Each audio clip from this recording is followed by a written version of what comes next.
आज हम बात करने जा रहे हैं एक ऐसे सुपर फूड के बारे में जो आपके आसपास बहुत आसानी से मिल जाता है और भरपूर मात्रा में उपलब्ध है। यह ऑनलाइन प्लेटफॉर्म पर भी बहुत ज्यादा आजकल चलन में है और बहुत सारे आयुर्वेदिक एक्सपर्ट्स द्वारा सजेस्ट किया जा रहा है, जिसका प्रयोग करने से आपका वेट लॉस होगा, जिसका प्रयोग करने से आपका कोलेस्ट्रॉल ठीक रहेगा, आपके त्वचा रोगों के लिए, महिलाओं में मासिक धर्म संबंधित समस्याओं में, जोड़ों के दर्द में, पेट की समस्याओं में बहुत ही फायदेमंद है ये। और मार्केट में ये मोरिंगा के नाम से आपको कैप्सूल फॉर्म में या टैबलेट फॉर्म में मिलता है। मोरिंगा जो है आयुर्वेद की एक बहुत ही गुणकारी औषधि है, जिसे हम हिंदी में सहजन कहते हैं।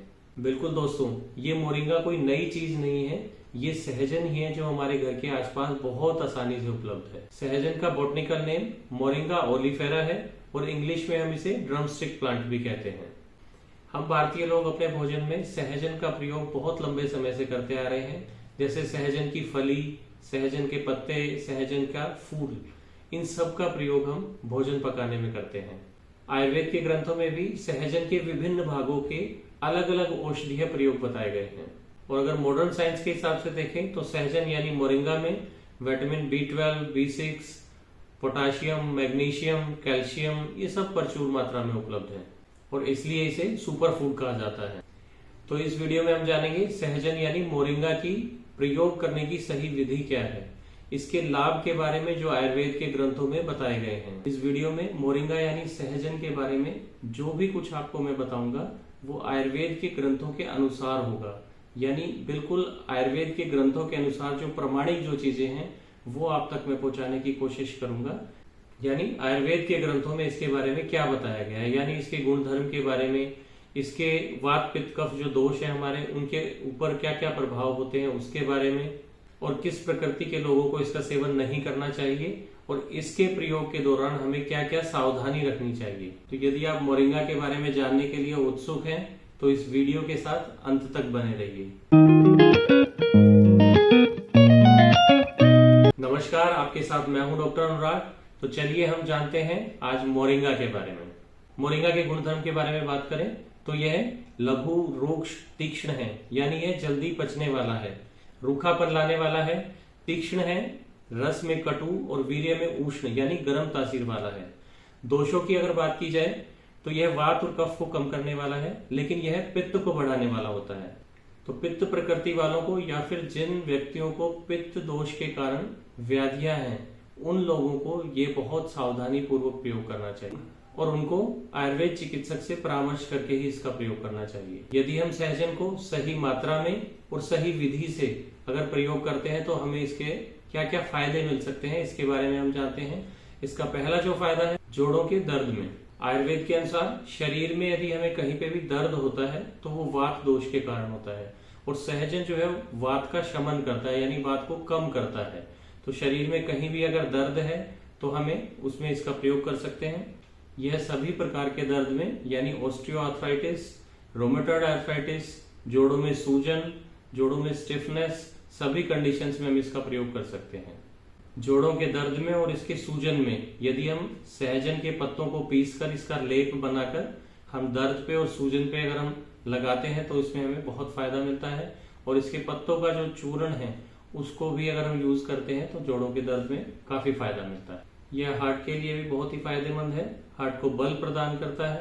यह रक्तचाप वर्धक माना जाता है, यानी यह ब्लड प्रेशर को बढ़ाता है थोड़ा सा।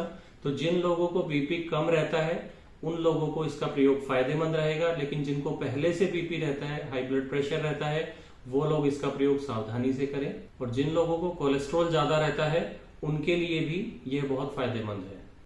यह पाचन तंत्र के लिए भी बहुत अच्छी औषधि है। इसमें दीपन, पाचन, रोचन ये सभी गुण बताए गए हैं, यानी जिन लोगों को खाने की इच्छा नहीं होती या फिर भूख नहीं लगती या फिर खाने का जो पचन है वो ठीक प्रकार से नहीं होता, तो यदि वो लोग सहजन का प्रयोग करते हैं तो उससे बहुत फायदा मिलता है। पेट में दर्द रहता है या फिर पेट में कीड़ों की समस्या है तो उसमें भी सहजन का प्रयोग बहुत फायदेमंद है।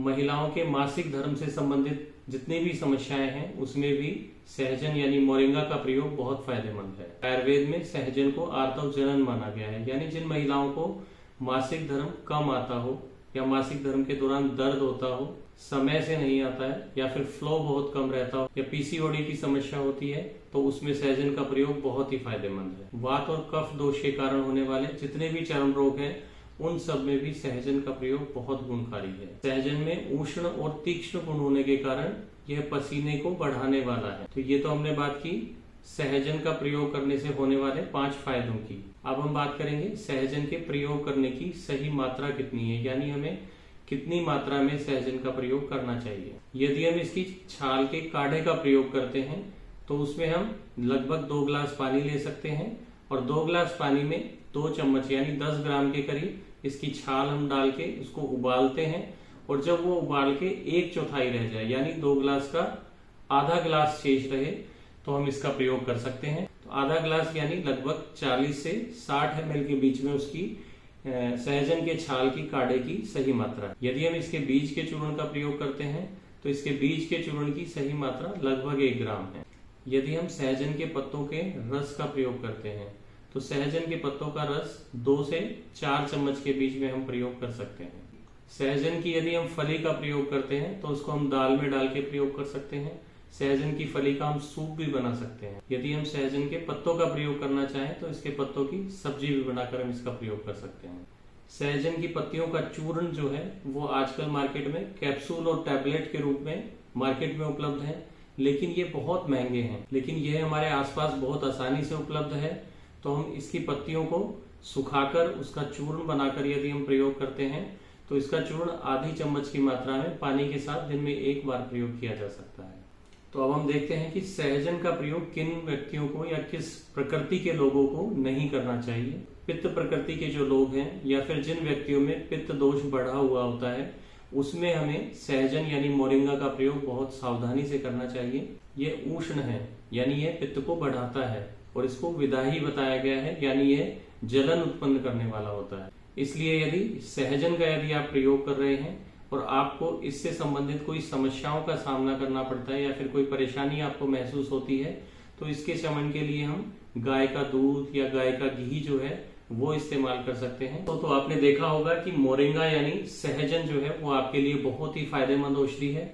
मुझे उम्मीद है कि आज की ये वीडियो आपको जरूर पसंद आई होगी। यदि ये वीडियो आपको अच्छी लगी तो आप अपने दोस्तों के साथ, अपने रिलेटिव्स के साथ इस वीडियो को जरूर शेयर करें ताकि वो लोग भी आयुर्वेद को अपनाकर अपने शरीर को स्वस्थ रख सकें। प्रामाणिक आयुर्वेद अपनाएं और शरीर स्वस्थ बनाएं। तो फिर मिलेंगे एक ऐसी ही चर्चा लेकर जो आपके और आपके परिवार के लिए फायदेमंद होगी। नमस्कार।